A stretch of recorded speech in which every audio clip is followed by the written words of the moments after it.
Did you know GM has nearly 600,000 trucks and SUVs under recall right now for engine components that can fail without any warning? And here's the kicker. Their official remedy is basically switching you to a thicker oil. That's it. So when a 2026 model, fresh off the assembly line, loses its engine at roughly 1,500 miles, you have to ask, is the fix actually a fix or is it just buying time? Stick around, because we're walking through 5 major SUVs and the hard evidence that this problem isn't going away. Before we move on, please take a moment to subscribe to the channel and like the video. Number 1. GMC Yukon. So here's something that genuinely should not happen. A 2026 GMC Yukon AT4, delivered October 30th, 2025, dead at 1,500 miles. The owner was exiting a highway when the acceleration just dropped and the oil pressure went with it. Full engine replacement on a brand new truck. And here's the kicker. GM already had an active recall covering the exact same engine, the 6.2-liter V8L87, for 2021 through 2024 models. Same knocking symptoms, same sudden power loss, same rotating assembly failure.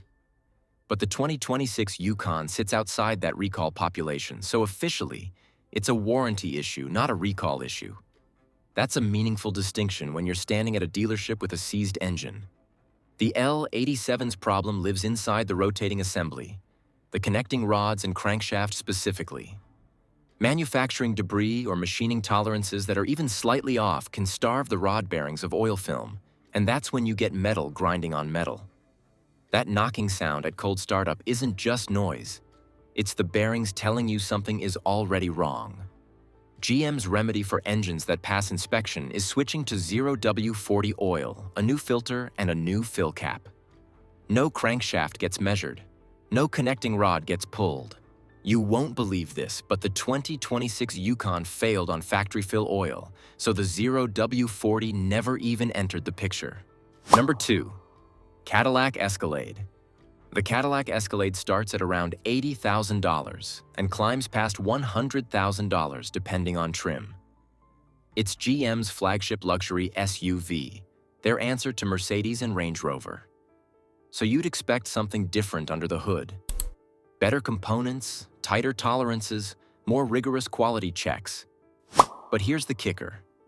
The Escalade runs the exact same L876.2-liter Phi-8 at the center of this recall. Same connecting rod design, same crankshaft sourcing. The luxury badge doesn't buy you a different rotating assembly. What makes this particularly frustrating is how the failure shows up. Owners report knocking at cold startup right after turning the key when oil pressure is still building. That's the most vulnerable moment for a bearing that's already running tight. And because the engine often smooths out once it's warm, a lot of owners dismiss it early. But the damage doesn't stop accumulating just because the noise does. Did you know GM's inspection doesn't actually involve measuring the crankshaft journals or checking rod bearing clearances? A technician listens for audible problems and runs diagnostics. If nothing sounds wrong yet, the engine passes, gets the 0W40 oil swap, and you drive home. The underlying machining question, whether your specific engine was built within tolerance, never gets answered. So you leave the dealership thinking the recall handled it, but really, nothing inside that engine was touched. Number 3. Chevrolet Tahoe. The Tahoe is everywhere. School pickups, weekend road trips, towing a boat. Millions of families depend on this truck daily. So when NHTSA complaints started piling up for sudden engine failure, it stopped being just a recall story pretty fast. Lawsuits are consolidating around the L87 defect, and the Tahoe shows up constantly in those filings because of sheer sales volume. Lemon Law attorneys are actively running ads targeting Tahoe owners right now, and that tells you something. When lawyers start advertising, it means there are enough affected owners to make litigation worth pursuing. The legal argument isn't just that GM's fix didn't work. It's that GM knew about the machining defects in the L87's connecting rods and crankshaft, and that the oil upgrade remedy was designed more to limit liability than to actually solve anything. That's what plaintiffs are alleging, and NHTSA is now investigating whether that's true. Did you know NHTSA opened a formal inquiry specifically to determine whether the oil system upgrade actually reduces failures or just delays them? If investigators find the remedy is insufficient, GM could face a much broader recall, potentially requiring full engine replacements across a significantly larger vehicle population. For Tahoe owners hearing startup knock or rough idle, the legal consolidation is actually useful. Depending on your state, lemon law claims can get you a buyback or replacement instead of just another dealer visit. Number 4, Chevrolet Suburban. The Suburban has been in continuous production longer than any other nameplate in automotive history. 3 rows, serious towing capacity, built for the kind of trips where you need every cubic inch of cargo space. So it's a specific kind of problem when this vehicle, the one people buy precisely because they trust it on long hauls, starts showing up in engine failure reports at highway speeds. And highway failure is a different situation entirely. You won't believe this, but NHTSA's own recall language flags loss of motive power and crash risk as the direct safety rationale. That's not standard boilerplate language. That's regulators acknowledging this failure mode can cause accidents. Managing a 5,000-plus pound vehicle that's suddenly losing power in highway traffic is not a minor inconvenience. The Suburban's typical use profile makes this worse. Sustained highway RPM pushes more heat cycles through the rotating assembly, and if a connecting rod is already slightly out of spec, thermal expansion tightens those bearing clearances until the oil film breaks down completely.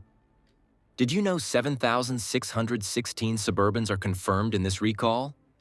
And here's the kicker. The 0W40 remedy only helps at operating temperature. At cold startup, even that oil takes several seconds to fully pressurize through the oil galleries and reach the rod bearings. Every single morning, those marginal bearings are running dry, just long enough to accumulate a little more damage. Number 5, GMC Acadia. The Acadia doesn't run the L87. It's a mid-size crossover with a completely different powertrain configuration, so it has nothing to do with connecting rods and crankshaft tolerances. So why is it here? Because right around the same time the L87 recall was making headlines, GM issued a separate recall covering thousands of GMC SUVs for a transmission defect. The Acadia falls inside that broader pattern. So now you've got engine failures on one platform and transmission problems on another, and they're happening at the same time. That's not one bad batch from one supplier. That's a quality control story hitting multiple platforms simultaneously. Here's the kicker. If you own a 2026 model or any vehicle that sits outside the specific recalled population, you're in a gray area. The failure pattern might look identical, but the recall remedy technically doesn't apply. So you show up at the dealer with a blown engine or a slipping transmission, and the first conversation is about warranty coverage, not solutions. Dealers are often the first wall an owner runs into. Did you know some Acadia owners have openly said they regret trading in reliable vehicles from other brands to buy a new GM product? And when a brand new SUV fails immediately, that regret hits differently. It stops being about one recall and starts being about whether GM's assembly lines are producing vehicles people can actually trust right now. So, here's what all 5 of these vehicles actually tell you. Thicker oil cannot fix a crankshaft that was machined wrong. It can't fix a connecting rod that's already out of tolerance. It might slow the failure down, but it doesn't stop it. And a 2026 Yukon dying at 1,500 miles proves the defect is still making it through the assembly line. If you own a Yukon, Escalade, Tahoe, or Suburban, check your VIN against the NHTSA recall database today. Don't forget to subscribe, because the federal investigation into whether GM's remedy actually works is still open, and regulators haven't closed it for a reason.